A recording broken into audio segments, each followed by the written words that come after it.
Just one more night's sleep, and then it's Tennessee football time yet again. Big-time game. Tennessee and Kentucky. Both teams need this win more than anything. What are the keys to victory? And can Tennessee stop Ray Davis? How does Tennessee stop Ray Davis? I'll tell you right here on a Friday, Locked On Vols. You are Locked On Vols, your daily podcast on the Tennessee Volunteers. Part of the Locked On Podcast Network, your team every day.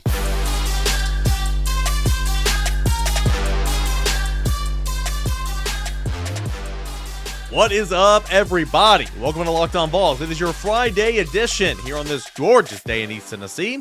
I am recording this ahead of time, so I hope it's a gorgeous day in Tennessee. But welcome to the weekend. For those of you guys listening on your way to work, just one more day's of work, and then it is the weekend. Tennessee football time, and a lot to be excited about. And we're going to kick that tailgate off with you right here on a Locked On Vols. This is presented by Game Time. Download Game Time app, create an account, use the promo code Locked On College. $20 off your first purchase. That is at gametime.com. All right, so what's this game mean to you, to me, the Tennessee-Kentucky game, scouting report, and then, of course, Boogie Bentley, the last two segments. We're locked and loaded. Appreciate you guys for subscribing and following us anywhere you get your podcasts. And let's go ahead and get into it. I feel like this game is one that's often forgotten about. I mean, you've got the big three: Florida, Georgia, Alabama. You know, you care about the Alabama game. You care about the Florida game. You want to beat Georgia. You care about it, but it's not necessarily one of the big rivals, if you will. But you want to beat Georgia. You never lose to Vanderbilt. And then it's kind of like in that same vein, it's like you never lose to Kentucky. Historically, you've been really, really good against Kentucky. But as we know, since Mark Stoops has been there, it's been much more competitive, and this is not your grandfather's Kentucky. Having said that, Tennessee still had a lot of success against Kentucky, and Tennessee's been really, really good coming off a loss with Josh Heupel, 7-1 record, scoring over 50 points a game in those games coming off losses. Let's see here. Josh Heupel at Tennessee is 7-1 coming off a loss, the average of 51.8 points per game in those 8 games, and have an average margin of victory of 38.3 in those 7 wins. That's from Chris Marler on Twitter, does an excellent job. So, again, there's a lot to be excited about in this football game, but Kentucky's not just a gimme, even though I think that Kentucky's been very underwhelming this year. I thought with the addition of Devin Leary, quarterback, one of the country's best in 2021, add that with Ray Davis, a very undervalued, underrated running back in the SEC, to go along with those 3 wide receivers we'll talk about in a moment, with Liam Cohn back calling the plays at offensive coordinator. I thought Kentucky was going to be much, much better and much more improved and dynamic than Will Levis at quarterback. So far, it's not really been the case, and I'm not really sure why. You hope it continues for Tennessee's sake on Saturday, but this is one of those games to where I think fans just all of a sudden, or not all of a sudden, I think fans just assume it's always going to be a win, and rightfully so. The stats back it up, but again, you got to go play the game, and they got some players. They got some pretty good players as well. So how good are they? Let's dive into the stats right here. Kentucky, again, 5-2 on the season, 2-2 in SEC play, just like Tennessee. Started the season off 5-0, 4-0 against Ball State, against Eastern Kentucky, against Akron, on the road at Vanderbilt. So not much competition there. They hosted Florida and beat the tar out of Florida by a score of 33-14. That was the Ray Davis game where he ran for 280 yards. But then the last 2 games out, at Georgia, you lost 51-13, and then hosting Missouri, you lost by 17 points. So, again, context is a little bit of key there. Offensively, this is a team that is scoring 31 points per game, 352 yards of total offense, which is not the best number. Throws for only 196 yards a game. Rushes for 155 yards per game. It's turned the football over 10 times. It has allowed 7 sacks as an offensive line after allowing 42 a season ago, but 8 sacks in the last 2 games for Kentucky. Quarterback Devin Leary, as I mentioned, 1,377 yards, 54%. 54% is what he's completing so far this year. 54%. That is not good.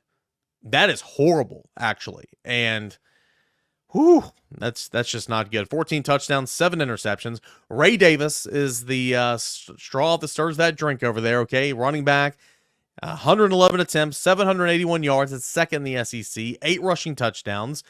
He averages 111 yards per game.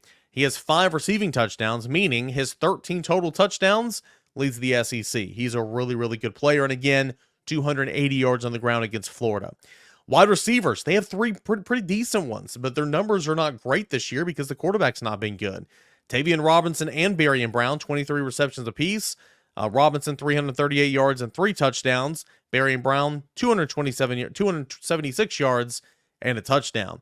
Dane Key, 17 receptions, 282 yards, and a touchdown. They have 3 wide receivers who are pretty decent, but those numbers are not flattering, again, because the passing game has just not been there. They're going to go multiple tight ends. They're going to throw an H-back in there. It's going to be played in the phone booth. It's going to be downhill running. Gap integrity is going to be key. Secondary is going to have to come up and help tackle Ray Davis. It's going to be that type of football game. You turn it over to defense. 4-2-5 scheme, okay, for Brad White, defensive coordinator. 27 points per game, 346 yards of total offense per game, 251 yards through the air, which is not good. 95 yards on the ground is good. Third straight week when Tennessee is going to be playing a pretty stout rush defense. 16 sacks already when it only had 19 sacks a season ago. 44 TFLs and 11 total turnovers, 7 interceptions altogether. Kentucky had the 3rd best defense in the league last year behind Georgia and Alabama. The 27 points per game, that's already 6 points more on average than what he gave up a season ago, but the 346 yards of total offense allowed per game, that's a pretty decent number. I'm not going to go through every player here, but we know some of these names. J.J. Weaver off the edge, he's been here around a long time. In the interior, Octavius Oxendine, he's been around for a long time. At linebacker, De'Aaron Jackson and Trevin Wallace, pretty good players. But here's a name that you need to listen to out in the secondary, watch out for. At cornerback, you have Maxwell Hairston. He is tied with middle linebacker De'Aaron Jackson with the team lead in tackles at 44. Playing cornerback. Tied for the team lead in tackles, playing cornerback. But what's more impressive is he has 5 interceptions on the season. 5 of the team's 7 interceptions on the season. That is obviously one of the nation leaders.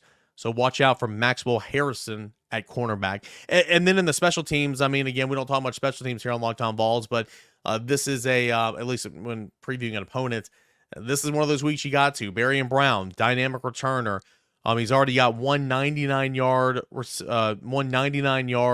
touchdown on a kick return so far this season.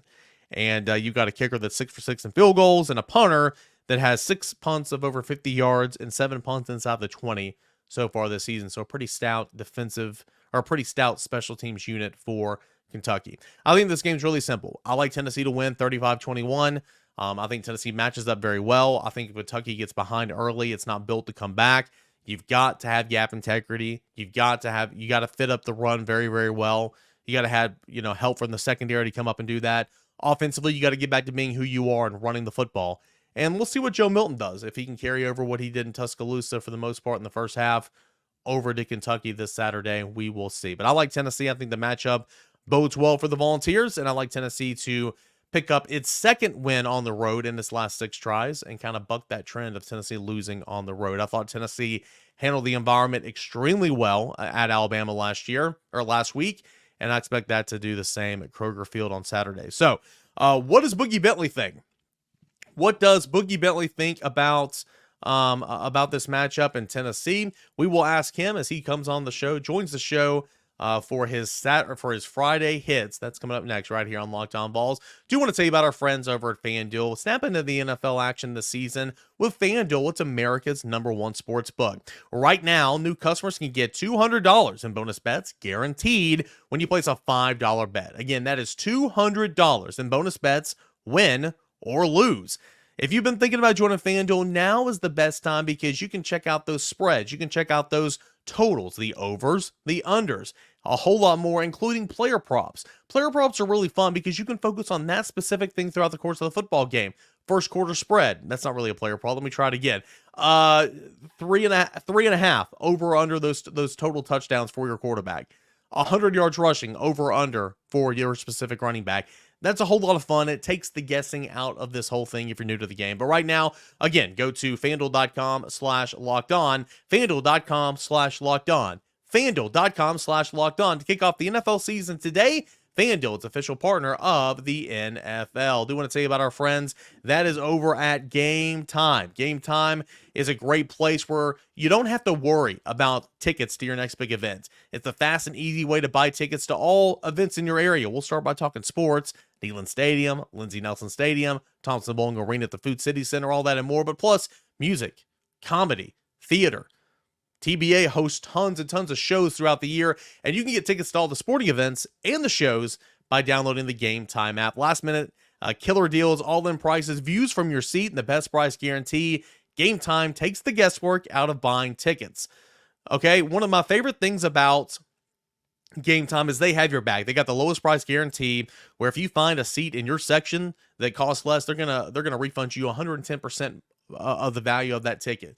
So you got the lowest price guarantee, event cancellation protection, and job loss protection with Game Time. I encourage you to download the Game Time app, create an account, use the promo code LOCKEDONCollege. That's promo code LOCKEDONCollege for $20 off your first purchase. Terms apply. Again, create an account, redeem code LOCKEDONCollege, LOCKEDONCOLLEGE college for $20 off. Download Game Time today. Last minute tickets, lowest price guaranteed.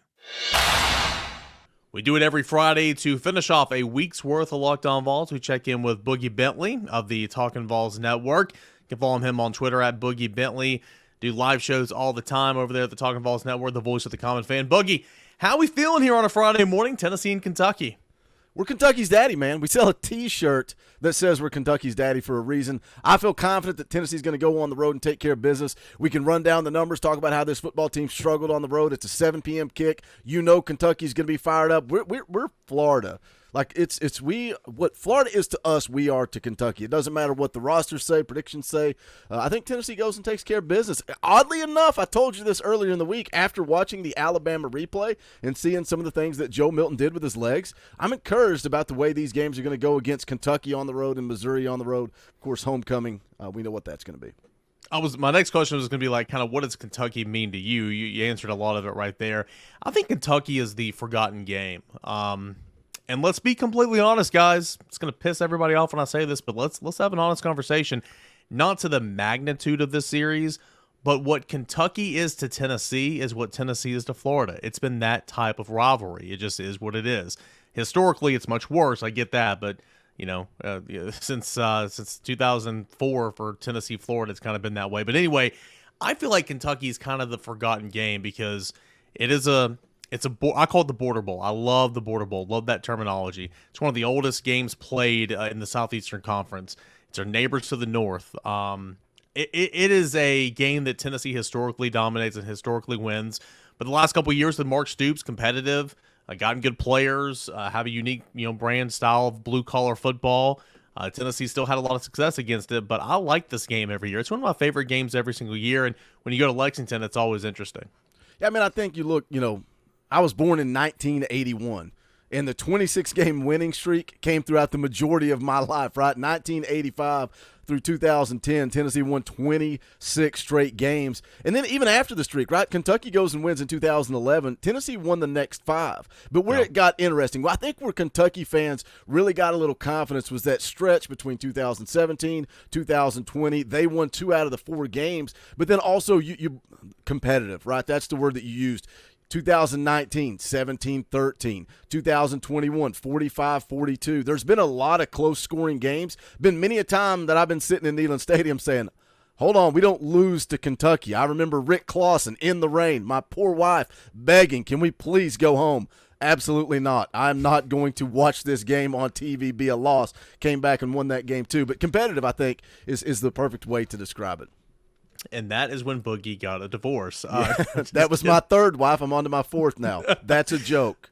Oh, yes, that's very, very, very much a joke. I just remember growing up, man, and a couple years younger than you, but I remember growing up, and you finish off the year every single year, play Kentucky, play Vanderbilt, get that dub. I remember Eric Ainge throwing 7 or 8 touchdowns in that overtime game, a couple overtime game in Kentucky, when I was younger. I remember a lot about this series. I remember Lorenzen playing quarterback, man, and how cool that was. Some of my earlier football memories. I remember a lot about this series, and that's why I kind of like this game. You look at Kentucky this year, start off hot, man, 4-0 against School of the Blind and Deaf and all that, and then you had a good win over Florida. That was a good win. I mean, beat the brakes in off the Gators. Something Tennessee did not do, obviously. But then you played Georgia, and then you played Missouri, and you got your butt handed to you a little bit. Had a week to prepare, but I think Kentucky's obviously come down to earth a little bit. Yeah, I'm interested to see how they respond coming off the bye week. That's something I told you, hey, I'm ready anytime you want to go, and I'm just Googling random stats. I was curious how Stoops is coming off the bye. First 10 seasons at Kentucky, 5-7 off the bye week. That math doesn't add up because they had 2 bye weeks in 2013 and 2014. But I think it was 3 of those I read were in his first 3 years. So he's built this program back up. But not only how do you respond coming off the bye, but you ought to look at how they respond coming off of 2 losses. 51-13 to Georgia, 38-21 to Missouri. Going to be interesting to see what they do. Georgia, they couldn't run the football. Only 55 yards on the ground against Georgia. And that's an interesting part of this matchup for me, too. It almost reminds me, the last couple of weeks, Texas A&M, Alabama, and by no means do I think Georgia's defensive front is anywhere close to Texas A&M or Alabama, but they're pretty dang good against the run, 12th in the country. But they struggled to run the football. And then the following week, the loss to Missouri, they turned the football over 3 times. Is that something Tennessee can take advantage of? And I think, again, eerily, last week against Alabama, I said this thing could come down to which quarterback makes a play. Is it Joe Milton or is it Jalen Milroe? This week we could see the same thing. Is it Joe Milton or Devin Leary? And I like Tennessee's odds if that's what it comes down to. Yeah, you kind of led me in my next transition there. Devin Leary, I was super high on him. I thought it was going to be a perfect fit in Kentucky with Lee and Cohen. I know he had the injury last year, but even before the injury, I think NC State was 5-1 or something. He had 11, 12 touchdowns. One of the best, playing the ACC, I recognize that, but one of the best quarterbacks in the country in 2021. And man, you haven't even seen a glimpse of that. He's been bad this year, point blank. What have you thought about the underwhelming play of Devin Leary for Kentucky? Yeah, I mean, what's he lead the SEC in interceptions? I think he's thrown 7 on the year. Yeah. Just not impressed. One thing, can Tennessee get home? He's not been sacked much. That's something worth looking at. It's funny. A couple of weeks ago, you brought up Devin Leary. It's Texas A&M week. I'm like, why are we talking about Kentucky's quarterback? I just think he's underwhelming. And look, I don't sit down and watch a whole lot of NC State games, right? So I see Kentucky adds a kid from NC State. I watch the SEC football. That's just full transparency. I don't watch NC State games on Saturday afternoon. But I can look at the numbers, look and see what he did back in 2021. And then, again, you mentioned 2022 before the injury. I just think he's underwhelming. And I like numbers. You know that, Kaner. I like numbers. And I used this against Joe Milton last week, talked about where he stood in SEC rankings. Passing yards per game, Joe Milton 9th. Guess where Devin Leary is? 10th. Completion percentage, Joe Milton 10th. Where's Devin Leary? 14th. Yards per attempt, 14th, 13th. They're right there together. Passing touchdowns, it's Jaden Daniels and everybody else. SEC stats for passing touchdowns is all over the place. But to me, just to define who he is, underwhelming. I think Tennessee's defensive line is going to feast. And if you don't get home, it goes back to the pick against Texas A&M. James Pierce is going to wreak havoc. If you get home, you get home. If you don't, I think maybe that leads to some bad decision-making from Devin Leary. All right, we'll talk more about this Kentucky game for Tennessee. We'll continue to preview it. I'll get Boogie's thoughts on what happened at Alabama. I know it's, lead that what happened in Alabama, but there were some positives that can maybe trickle on over into this football game. That and a whole lot more that's coming up next right here on Locked On Vols. Do want to tell you about our friends. That is Prize Picks. Prize Picks is the largest independently owned daily fantasy sports platform in North America. The largest and easiest way to play DFS. If you just go against the numbers instead of battling thousands of other players, including pros, sometimes sharks, you pick more or less than the projections for 2 to 6 players and watch those winnings roll in. I've had so much fun this year, winning 25 times my money this football season. Again, all you do is select 2 or more players. You can go 2 to 6 players, and you pick less or more of their projected stats. It's truly a total, and you're going over or under. It's that simple, and all you got to do is place your entry. Go to PrizePicks.com/LockedOnCollege. PrizePicks.com/LockedOnCollege. You're going to get use that promo code LockedOnCollege, and your first deposit will be matched up to $100. So if I put in 25, PrizePicks is going to match me 25. I put in 50, going to match me 50, so on and so forth, up to $100 by using that promo code LockedOnCollege. Win 25 times your money back this football season with PrizePicks. It's PrizePicks.com. Tennessee and Kentucky. That's coming up tomorrow, 7 o'clock Eastern time. And I think Tennessee's going to win this one. Obviously, you've got to slow down Ray Davis. Now, again, I think he's a good player. I thought he was a good player at Vanderbilt. His stats are a bit, just a touch inflated because he had that 280-yard performance against Florida. Still counts, obviously. I mean, what a performance there. He's had a couple other 100-yard games, but he's a good player, leading the SEC in rushing touchdowns, leading the SEC in total touchdowns with 13. He's got a receiving touchdown in each of the past 3 games. How does Tennessee slow down really the only weapon to date for Kentucky's offense? Man, I was going to answer a question with a question. The interesting part about the matchup to me is just the style of offense, right? They'll come in and run 2 tight ends. They're not going to spread you out. It's old school SEC power football, but I like this Tennessee run defense. One thing that's been a common theme since Rodney Garner came back to Tennessee is Tennessee has played good run defense. So I think Tennessee's going to match up well. I agree. He's a great running back. He single-handedly beat the Florida Gators. You got to recognize that. Second in the SEC in rushing yards, 781 yards, and then averaging seven yards a carry. He's a good, solid running back. But I think, hey, go ahead and put me on blast. I think Jaylen Wright is better. And if you're going to go head-to-head, I think Tennessee is going to have more success running the football than Kentucky does. I really, not to just change it back to quarterbacks, but I think that's where this football game's going to go. I think it's going to come down to what quarterback can make a play. But, yeah, they got a good running game. I like Tennessee to stop it. For Tennessee to be successful in the run, you mentioned, Jaylen Wright's better and all that. Kentucky's numbers against the run have been really good. Actually, statistically better than what Alabama's was entering the game last week, giving up only 95 yards on the ground. However, context is key, right? I mentioned that super easy schedule to begin the year. Wins over Ball State, Eastern Kentucky, Akron, at Vanderbilt. Then you played Florida. I mean, no one's calling that defense the 85 Bears.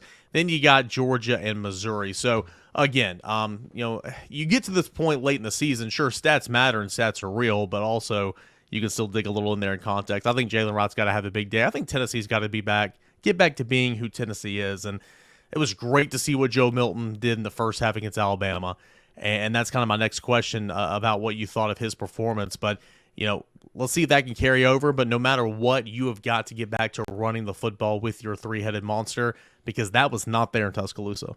Yeah, I think that was a big part of that game, is not being able to run the football. And we can talk about officiating and circumstances and being backed up on your I'd rather not talk about officiating. I've been arguing all week long about officiating. I mean, people don't understand that I say, yes, it was bad. I shouldn't even said that because I was trying to go away from that. No. What I was going to say is, yes, you can blame the officiating for being pinned back on your 4-yard line, but the bottom line is you couldn't run the football for 10 yards, right? You couldn't. I think they picked up 8 or 9 on that drive, 3 plays, punt, and you move on. But Alabama, and again, I love stats, I love numbers, but you're right, they don't tell the full story. And like I said in the first segment, Kentucky's defensive front is nowhere near what Alabama's is. It's nowhere near what Texas A&M's is. And part of that is the schedule that you mentioned, those first 4 games. But Tennessee's got to be better. I don't care if you're playing Alabama, the Bears, or Texas A&M, or who it is. But when you look at the numbers for the running backs, average, a couple of yards per carry against Alabama. Jaylen Wright, man, he has been so dominant but could not run the football. I think they're going to be able to do it against Kentucky. I think, Joe Milton's a big part of that. You asked what I thought about how he played against Alabama more than anything, and you and I talked about this on my show Monday morning.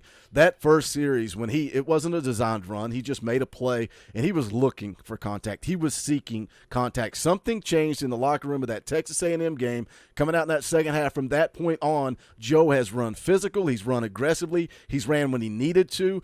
They've called more designed runs, and again, tinfoil hat conspiracy theory. Is it because of the ribs? Are they concerned? Was there something there that they weren't running him? Obviously, I get the knee injury. Joe looked healthy against Alabama. Joe looked confident, and I really think that's a big part of his game. He came out, he complete the first 9 completions until Dante Thornton had the drop. I think once Joe needs to get out of his own head, right? Joe just needs to go quick, go with the flow, make decisions, let it rip, run the football, and go play. I think too many times he's getting stuck, between the ears. And I think if he's loose, fast, aggressive, confident, there's no way Kentucky's going to beat Tennessee on Saturday night. Man, like what we do in our position, we just nitpick. We sit there, we nitpick literally everything, good, bad. We nitpick. Man, I loved so much. I mean, the throw to Squirrel was great, but I loved so much the throw to McCallan Castles. It was rub route, 0 coverage. He beat it, and Joe threw it to a spot and let McCallan go get it. I love that. Now, again, talking about nitpicking here, They had a timeout right beforehand. They said, you have got to throw the football. You can't take a sack or the half's over. Be like New York Giants there on primetime football a couple weeks ago. They probably said, you've got to throw the football. You've got to throw the football. So in his mind, he's probably like, oh, I just got to get rid of it anyway. Yep. So, like, I'm nitpicking here, but, I try to be glass half full. I mean, what a throw. What a play by Joe Milton, who was rushed and blitzed up the middle on that play, and he went and got it done. So I hope that we can see some carryover because you get that type of Joe Milton. And sure, he was not good in the second. He was not. I think the best way to describe this was because I didn't think he was horrible in the second half. I just think Tennessee was so bad, and there were situations that contributed to that. I recognize that. I think the best way to describe it was, Hendon Hooker could spark things. Hendon Hooker could put a team on its back, and like the second half at Alabama, Joe didn't. So I mean, again, and I'm not trying to say that Joe is Hendon. I mean, I've never said that, but I think that's the biggest difference. Is like, did he play really poorly in the second half? No, he didn't. But at the end of the day, despite everything going wrong, Tennessee was outscored 27-0 in that period. You didn't score a point in the second half, and your quarterback didn't do anything to like say, "Hey, it's on me, let's go." But I hope that we see some good play from Joe Milton because that first half was really, really good. And Boogie, you jump off to a start like that in the first half, even if you don't, you always need to finish in the red zone. But even if you don't finish in the red zone, Kentucky's not built to come back from down 2 scores. You'll be sitting pretty. Yeah, that Alabama game, and again, talked about earlier in the week, but coming out of halftime, is the story going to be missed opportunities? And it was. And Tennessee struggled in the red zone all year long. I don't know what it is. I don't know if it's play call. I think it's probably a mix. Play calling, execution. Because you look at a couple of those times where they were down in the red zone in the first quarter, the plays were there. They were dialed up. You had Jacob Warren. You just didn't connect. You had a couple of opportunities and just did not execute. So it's across the board. It's coach speak, right? Oh, it takes 11 players doing their job. I got to call the right play. It's true, but they got to be better in the red zone. I agree with you. Kentucky's not Alabama. So many people are ready to write this season off. Oh, we got to go on the road to play Kentucky. It's over. Look at history, man. We don't go lose to Kentucky. If you told me, we talked before the season, what are your predictions? There's a bunch of toss-ups in this schedule, a bunch of them. And you lost one of those toss-ups to Florida. But look, you still have an opportunity to finish this thing off 10-2. There, I said it. You beat Kentucky. You beat Missouri. Joe Milton runs the football. You're going to have an opportunity to compete with Georgia in Neyland Stadium. You are. Am I expecting to win that game? No, but you're playing for something. So be better in the red zone. Run the football. Get Joe going, man. Just get Joe going. And this looked like a different football team in that first half against Alabama. It did, man, and I've seen it from a lot of people on social media, some on our board and everything. I'm not trying to be critical. Everybody's entitled to their own opinion, but I personally just don't quite understand the whole. And I mean, technically, it's not eliminated, but I mean, I think we both can agree getting to Atlanta is very, very, very, very, very uphill climb, in my opinion. But people are just saying, oh, well, you're not going to Atlanta, so play for the future, play for the future. No, if you win this game at Kentucky, you're beating UConn. You are 7-2 going to Missouri. You beat Missouri, you're 8-2 against Georgia. I mean, you'd be killing yourself to have that type of opportunity for 15 years prior to Josh Heupel coming to Knoxville. So, I mean, sure. Is this team going to go to Atlanta? Probably not. But there's still so much more to play for in terms of just having a quality football team and something to celebrate. And, 2020 fan, 2019 fan, starting 0-2, losing to Georgia State. I mean, you want to be 7-2 going into or 8-2 going to the Georgia game. You say sign me up, even though you're not going to win the East. I don't know. It's one of those things. Anyway, focus on Kentucky this week. Tennessee's going to be doing that. Give me your final score predictions for Tennessee and Kentucky. How you see this thing playing out? I like the matchup. I don't think, man, something we didn't even really talk about was the Alabama road environment. I don't think it really impacted Tennessee that much. Is that because Cooper Mays was back? Did they figure something out communication-wise? Or was Alabama just not as hostile as we expected? I think it affected Dane Davis a couple times late in the game. Yeah, late. Fourth quarter, yeah, right? Fourth quarter. But, I mean, you're right. For 3 quarters, when Tennessee was leading and you had your 5 out there with Mincy, I mean, you're exactly right. That was one of my big takeaways. It was loud, but it did not affect Tennessee whatsoever. And I expect Kroger Field to be loud. Nothing's going to be louder than what Tennessee heard in the Swamp this year, and nothing will ever be, I'm convinced, louder road environment than what Tennessee had in Athens, Georgia last year. Yeah, and Kentucky's won 17 of their last 22 home games. It's 7 o'clock kick. They're going to be liquored up, ready to go. Bring back the beer barrel, by the way. Bring it back. Yes, I understand why you took it away, but you're selling alcohol at SEC stadiums now. Bring back the freaking beer barrel. Let's have some fun with it. I like Tennessee in this matchup, man. I do. I think they're going to be able to stop the run. I think they're going to force Leary to try to make a play. Maybe they capitalize. I think James Pierce is going to have himself a day, and I'm calling it right now, man. We're coming out of this thing talking about Joe Milton and what a good football game he played. Maybe he's starting to figure it out. Maybe things will finally click, but getting him involved in the run game, I think Joe is going to go have himself a day. And it's funny, you talk about writing off the season. And I told you guys from week one, I'm going to call a spade a spade. If Joe plays bad, I'm going to tell you he played bad. If he plays good, I'm going to tell you he played good. And I'm going week by week because Joe's just inconsistent. But I think some people have an agenda out there. Some people have a narrative out there. They want a certain kid out there on the field playing, so they're willing to flush a 10-2 season down the toilet so they can see the 5-star kid with the golden arm. And I can't wait to see Nico, but I don't want to see him until Connecticut or 2024. I think Tennessee wins this game. They win easily 31-20 over Kentucky on Saturday night. Or see him in Lexington in the fourth quarter when Tennessee got that game in hand. Hey, that'd be good to see, right? I think that's what some people, man, it's like, no, let's just so many people. The backup quarterback's always the sexiest player on the team. Shout out Coach Jay if you're listening. That agenda line was just for him. Love it. Check out Coach Jay, the rest of the guys over there with Boogie Bentley on the Talking Vols Network. You guys, it's Friday morning, so you guys will have some stuff to preview the game coming up. And, of course, you'll have a post-game show immediately after. Yeah, we'll be live. This goes up at midnight. We'll be live at 9:30 a.m. breaking down the Tennessee-Kentucky game. We'll be live an hour before kickoff on Saturday night and then immediately following the game. That tailgate show is always a good time, man. You guys in the audience get a chance to come on and drive the show. So come check it out. Go give us a sub over at Talking Vols Network. Trying to get to 25,000 subscribers by the end of football season. We'll see if we can get there. It's right around the corner. Where you at right now? 23.4, 23.5, something like that. I think we'll awesome. get there. Boogie, appreciate you, buddy, as always. Always good time. We'll catch you up Monday, buddy. All right, that is Boogie Bentley of the Talking Vols Network. If you are a subscriber, a daily listener, and every day you're here at Locked On Vols, and you have not checked out Boogie Bentley, I encourage you to do so. I talk about how it helps us. I mean, it helps us do what we do, and that's this every single day. Go subscribe to his channel. I know his following has been instrumental in that regard over here on Locked On Vols. Let's continue to return the favor. Let's get them over to 25,000. I'm trying to get to 10K at the end of the month. Good grief. 25,000 is a shit ton of subscribers. Let's help them get there by the end of football season. Tennessee, Kentucky. We previewed it all week long. We'll recap it all on a Monday. At some point this week, you'll have a little bit of postcast as well. All that and more. Tennessee, Kentucky. Let's see if Tennessee can continue history and win up there in Lexington and continue to beat the Wildcats and improve to 6-2 on the year and 3-2 in the Southeastern Conference. That and a whole lot more this weekend. If you're going to the game, good luck, stay safe, have fun, and we'll talk about it afterwards. This is Locked On Vols.